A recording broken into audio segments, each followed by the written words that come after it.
अलैहि वसल्लम इन्नमा बुइस्तु मुअल्लिमा वक़ाल रसूलुल्लाह सल्लल्लाहु अलैहि वसल्लम अना खातमुन नबिय्यीन ला नबिय्य बअदी क़ाल रसूलुल्लाह सल्लल्लाहु अलैहि वसल्लम इन्नमा बुइस्तु लिउतम्मिम मकारिमल अख़लाक़ इन्नल्लाहा व मलाइकतहु युसल्लूना अलन नबी या अय्युहल्लज़ीना आमनू सल्लू अलैहि व सल्लिमू तस्लीमा। दिल की मोहब्बत से आवाज़ बुलंद ताजदार मदीना इमामुल मुरसलीन सय्यदुल अंबिया वल मुरसलीन खातमुल अंबिया वल मुरसलीन हज़रत मोहम्मद अरबी सल्लल्लाहु अलैहि वसल्लम के मकाम दुरूद पाक का नज़राना पेश है। अल्लाहुम्मा सल्लि अला सय्यिदिना व मौलाना मुहम्मद व अला आलि सय्यिदिना व मौलाना मुहम्मद व बारिक व सल्लिम अदद खल्क़िक व रिज़ा नफ्सिक व ज़ीनत अर्शिक व मिदाद कलिमातिक व अदद मालूमातिक। अज़ीज़ बुज़ुर्गो,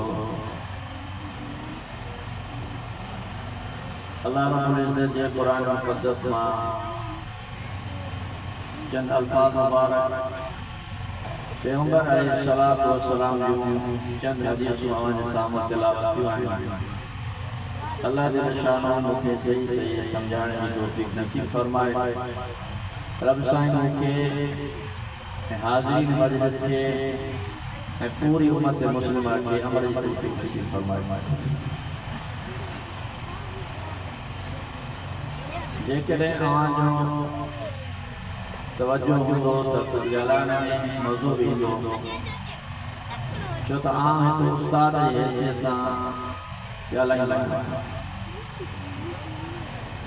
जॾहिं शागिर्द उस्ताद जे साम्हूं तवज्जो ॾींदो आहे त पोइ उन वक़्तु उहो सबक़ बि सम्झंदो आहे ऐं ॻाल्हियूं बि सम्झंदो आहे। चंद ॻाल्हियूं अवां साम्हूं पेश कयूं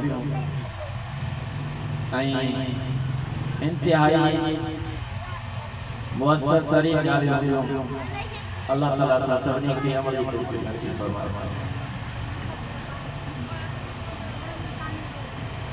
सब खां पहिरियां त मुबारक के लायक आहे असांजो प्यारो शागिर्द कारी मोहम्मद उसामा सोलंकी जे पंहिंजे इन बाबरकत निकाह में अल्लाह ऐं हुनजे रसूल जी सना जे हवाले सां ही जलसो रखियो आहे। अल्लाह ताला उन्हनि जी इन ख़िदमत खे क़बूल फरमाए। रसूल अकरम सल्लल्लाहु अलैहि वसल्लम जी ज़ात अक़दस जंहिंखे अल्लाह जल शानहू सिराज भी चयो ऐं मुनीर भी चयो। अल्लाह जल शानहू पैगंबर अलैहिस्सलातु वस्सलाम खे बरंदड़ ॾीओ चयो, छो त हिकिड़े ॾींहुं मां ॿियो ॾीओ ॿारे सघियो।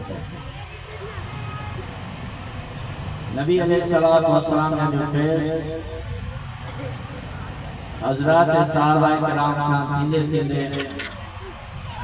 अॼु दुनिया जे कोट कोछड़ ताईं दुनिया जे हिकु हिकु इलाइक़े ताईं जेकॾहिं दीन पहुतो आहे इनके चइबो आहे ॾीओ। नबी रहमत सल्लल्लाहु अलैहि वसल्लम जी ज़ात बाबरकत एड़ी अज़ीम शान ज़ात मुबारक आहे जो रसूलुल्लाह सल्लल्लाहु अलैहि वसल्लम जन पाण खुशबू नबी पाक सल्लल्लाहु अलैहि वसल्लम जो पगा मुबारक खुशबू रसूलुल्लाह सल्लल्लाहु अलैहि वसल्लम जे करे रास्ते ता गुजर कर उन रास्ते में खुशबू पैगंबर सल्लल्लाहु अलैहि वसल्लम जन जे करे बार जे मथे थे शब्द जो हथ घुमाए तो उन बार जे मथे थे खुशबू नबी अलैहि सलातो वसलाम जे करे इंसान के मुसलमान जे ख्वाब में अचन तो वो ख्वाब खुशबू थी। दुरूद पाक कोई एड़ी इबादत है जैसा अल्लाह जल्ल शानो जो कुर्ब हासिल थींदो अल्लाह जल्ल शानो जो प्यार हासिल थींदो अल्लाह जल्ल शानो पांजे प्यारे रसूल हजरत मोहम्मद अरबी सल्लल्लाहु अलैहि वसल्लम जे सदके उन बाने के मुआफ भी करे तो ऐ उन बाने सां बेइंतहा प्यार भी करे।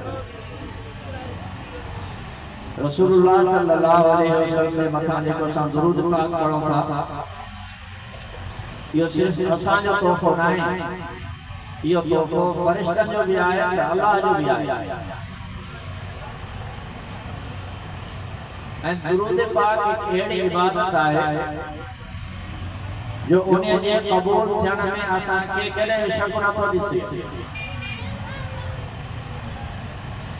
सुन्नत हबीब हिकिड़ो किताब आहे उन किताब में हिकिड़े बुज़ुर्ग जो वाक़ियो लिखियल आहे उन बुज़ुर्ग जो नालो आहे हज़रत सईद रहमतुल्लाह अलैह। उन जी आदत हूंदी हुई त हू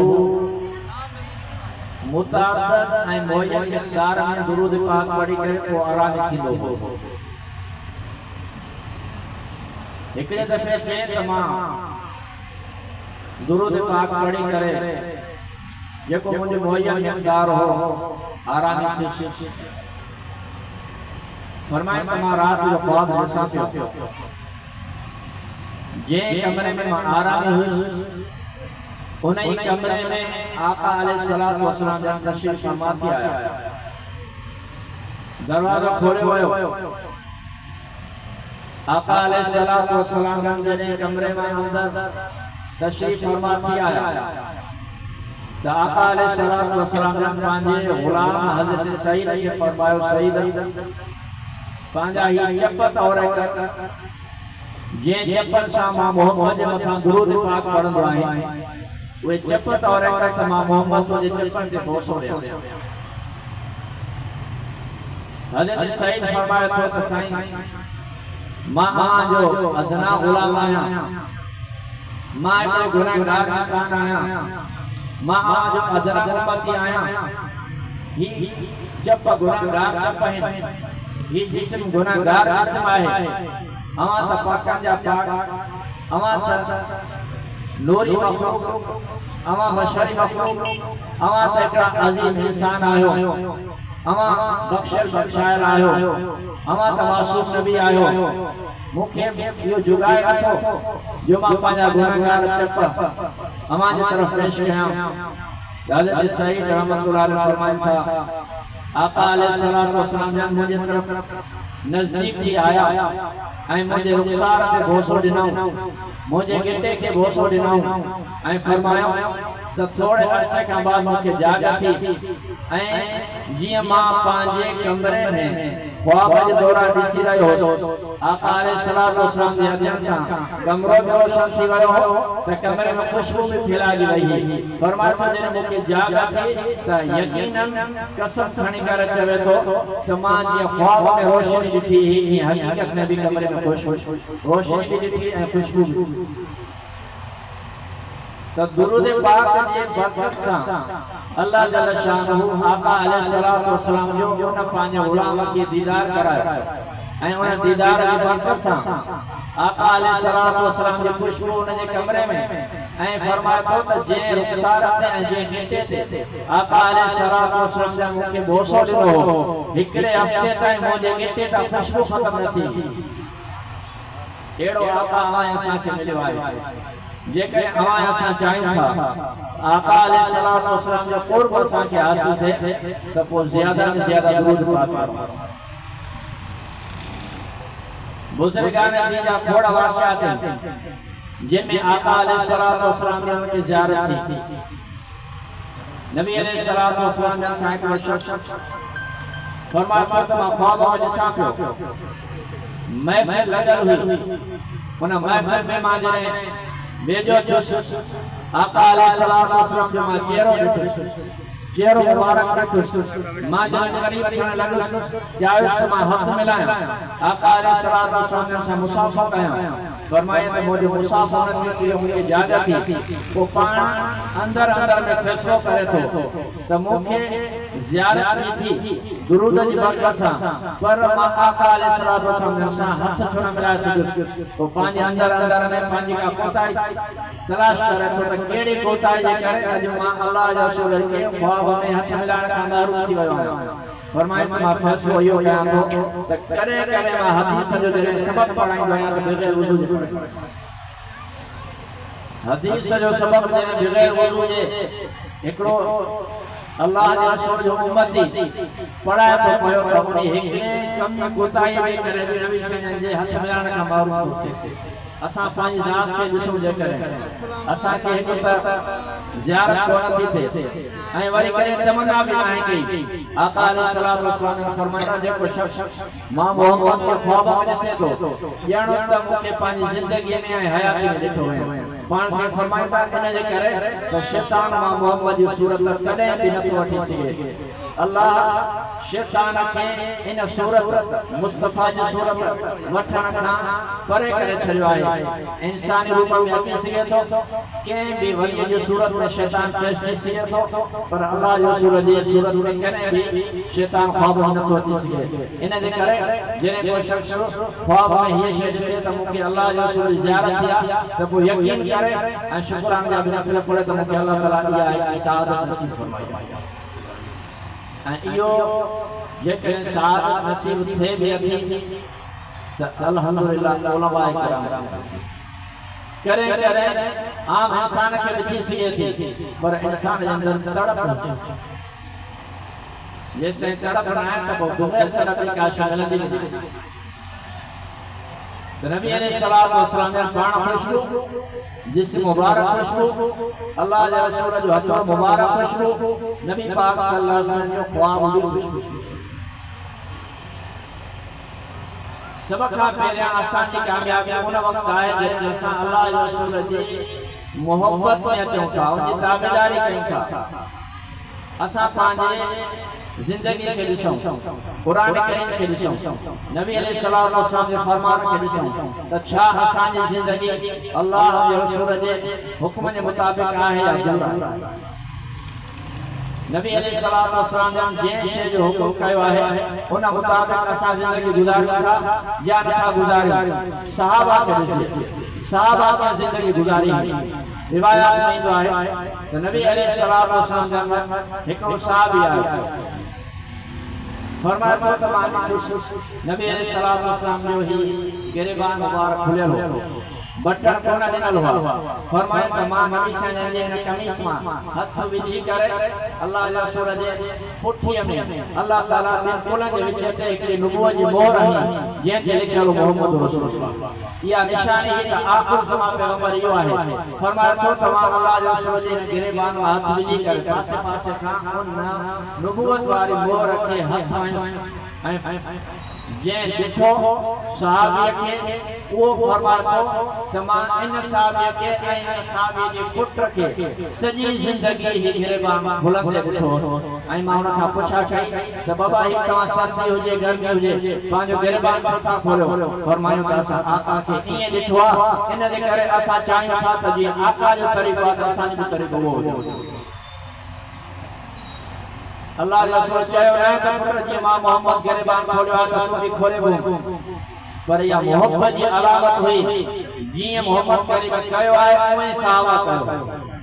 अॼु दीन असां सां जेकॾहिं पहुतो आहे उन ई तरीक़े सां पहुतो आहे जीअं मुस्तफा ॿुधायो हो। जेकॾहिं सहाबा खे कंहिं बि लफ़्ज़ में शक थी पवंदो त मुस्तफा हीअं चयो आहे हीअं चयो आहे त ओहो लफ़्ज़ ॿुधाए करे चवंदा त मुस्तफा हीअं चयो आहे हीअं चयो आहे। अल्लाह जे रसूल जे हिक हिक फरमान में उन्हनि एतिरी अमानत रखी जो उन्हनि असां सां जेको दीन पहुचायो पाण बि तकलीफ़ूं काटियूं पर दीन में कंहिं बि क़िस्म जे आंदो खणण जो बर्दाश्त न कयो। रसूल अकरम सल्लल्लाहु अलैहि वसल्लम की मोहब्बत या असांखे कम अची सघे थी। हिकिड़ो साहब या क़यामत करे थी पाण सां फरमायो तयारी कहिड़ी थी जैसा कि तैयारी कोने पर असां मोहब्बत आता है। नबी अलैहिस्सलातु वस्सलाम ने फरमायो अंत माया तू मां मोहम्मद सां हीअं गॾु हूंदे पाण सां ॿ आंगुर मथे खणी करे इशारो फरमायो तू मां मोहम्मद सां हीअं गॾु हूंदे जेकॾहिं तूं मूं सां मोहब्बत रखे थो त पोइ इहा ई मोहब्बत तोखे जन्नत में पहुचाईंदी। त मोहब्बत या त क़ुरान सां थिए थी या मोहब्बत अल्लाह जे रसूल सां थिए थी। कॾहिं मोहब्बत अल्लाह जी ज़ात सां थिए थी जे क़ुरान सां मोहब्बत आहे तॾहिं बि कामयाबी आहे। जेकॾहिं असांखे मोहब्बत अल्लाह जे रसूल सां आहे तॾहिं बि कामयाबी आहे। हिकिड़ो साहब हुयो अल्लाह जे रसूल खे हिकिड़ी याद गवर्नर करे मोकिलियो। उहो जॾहिं बि नमाज़ पढ़ाईंदो त आख़िरी रकात में कुल वला पढ़ंदो। साहब सगोरन शिकायत की मुस्तफा करीम के साईं जने में नमाज पढ़ा तो हर आखिरी रकात में हर पूरी रकात में जने तिलावत थी है उन्हीं में हमेशा अल्लाह पढ़ते। अल्लाह के रसूल ने पूछा फरमाया ही यार सीखा करे जैसे बिल्कुल सही है।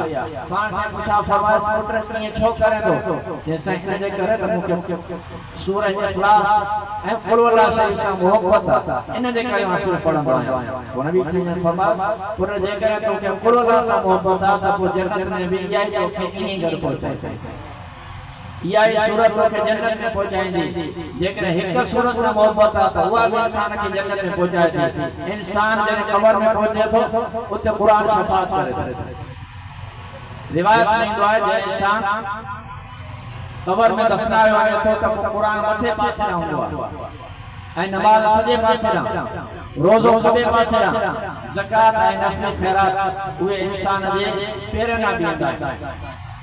थोड़ो थोड़ो जो अजे तमाम जी कुछ वजूहात ॿुधायो छाजे करे रोज़ो खबे पासे कुरान मथे पासे ऐं नमाज़ सजे पासे मुंहिंजी वजह इहा आहे जॾहिं बि को इंसान कंहिंसां कावड़ियल हूंदो आहे उनखे पोइ जॾहिं असां परचाइण वेंदा आहियूं पोइ उहे सभु ॻाल्हियूं रुठल माण्हू पेश कंदो आहे असांखे साईं हीअ ॻाल्हि साईं फलाणी ॻाल्हि साईं ॿी ॻाल्हि साईं चौथी ॻाल्हि सभु असांखे ॿुधाईंदो।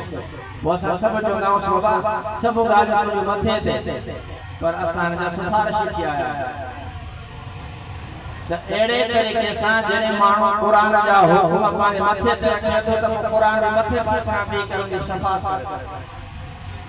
वो कुरान के वैसो जे अजाब आहे जे फरिश्तो आहे अजाब कर मारो त पोइ या पांजी बदसूरत हितां खणी वापस हली वई मुंहिंजे दोस्त खे तकलीफ़ ॾिनी मां बर्दाश्त न थींदो।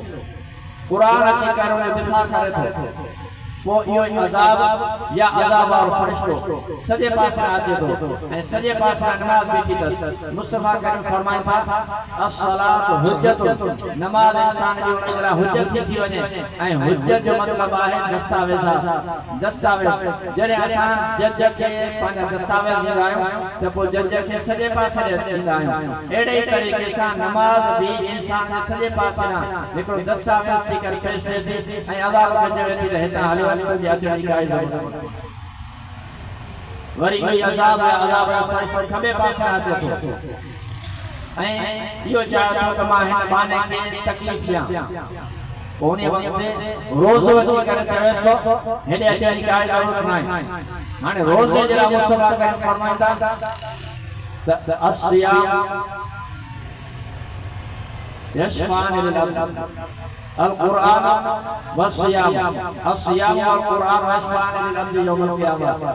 हिक रिवायत में ये तो असौम जन्नत रोज़ो ढाल जॾहिं भी दुश्मन सां लड़ाई थींदी आहे त पोइ पहिरें ज़माने में जॾहिं लड़ाई थींदी हुई सॼे हथ में तलवार ऐं खॿे हथ में लोह जी ढाल हूंदी हुई।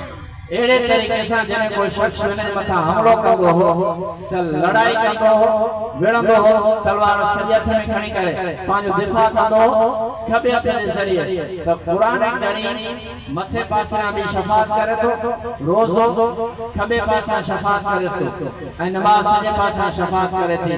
बाकी ज़कात ऐं सदक़ात ऐं उन सां अलावा नफली इबादत या नफली खैरात उहे पेरना छी करे बीहनि था त इहे माण्हू घुमंदे घुमंदे ॾींदो ज़कात बि घुमंदे ॾींदो ख़ैरात बि घुमंदे ॾींदो पोइ सदको हूंदो उहो बि घुमंदे ॾींदो इन जे करे इहो ॿार जॾहिं क़बर में पहुचेसि थो त पोइ घुमण फिरण वारा अमल ऐं ज़कात ऐं ख़ैरात वारी सूरत में ॿार जे पेरनि में अची करे बीहनि जो दिफ़ा था इन जे करे असांखे घुरिजे त नमाज़ खे बि न छॾियूं छो त नमाज़ मुस्लमान ऐं काफ़िर जे विच में फ़र्क़ु करण वारी शइ आहे अॼु असांजो हाल इहो आहे अज़ान मिली थी वञे मुस्लमान बि उते वेठो आहे गैर मुस्लिम बि उते वेठो आहे फ़र्क़ जी ख़बर नथी पवे अज़ान मिलण खां पोइ मुस्लमान बि उते गैर मुस्लिम बि उते असां कीअं सम्झूं त मुस्लमान आहे अॼु असांजो चेहरो मुस्लमान ऐं गैर मुस्लिम में फ़र्क़ु ऐं ख़बर नथी पवे त हीअ मुस्लमान आहे या गैर मुस्लिम आहे इन जे करे असां मुस्लमानी जी सुञाण जेकॾहिं आहे त उहा क़ुरान ऐं हदीस जे मुताबिक़ हुजे नबी अलैहिस्सलातु वस्सलाम असांखे हर तालीम ॾिनी नबी अलैहिस्सलातु वस्सलाम रोज़ो रखियो उहा बि सीरत नबी जन नमाज़ पढ़ी उहा बि सीरत नबी अलैहिस्सलातु वस्सलाम के सां सुठे तरीक़े सां ॻाल्हायो उहा बि सीरत नबी अलैहिस्सलातु वस्सलाम जिहाद में शरीक थिया उहा बि सीरत नबी अलैहिस्सलातु वस्सलाम शादी कई निकाह कयो उहा बि सीरत अल्लाह जा रसूल सजदा किया उहा बि सीरत नबी अलैहिस्सलातु वस्सलाम करे खंदक में करे ओहद में करे बदर में ये सब सीरत में शामिल आहिनि ऐं सुठा अखलाक सीरत में शामिल आहिनि जेके असां नबी सन जी सॼी ज़िंदगी खे ॾिसूं था त हिकिड़े लफ़्ज़ में समायल आहे उहा